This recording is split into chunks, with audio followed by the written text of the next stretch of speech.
Welcome back to our channel. In today's video, we'll show you how to enable Telegram's power saving mode on your PC. This feature helps conserve battery life by disabling animations when your laptop is in a low battery state. Let's get started. Step 1. Open Telegram on your PC. Make sure you're logged in and ready to customize your power saving settings. Step 2. Look for the hamburger menu icon at the top left corner of the screen. It's those 3 horizontal lines stacked on top of each other.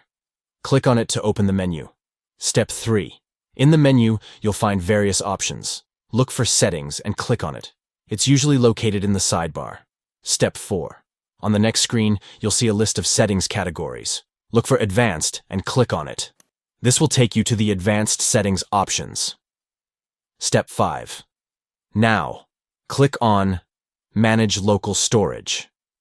This will allow you to customize the storage settings for Telegram.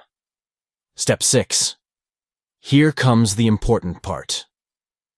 Look for the toggle next to Save Power in Low Battery. By default, it's turned off. To enable Telegram's power saving mode, simply click on the toggle.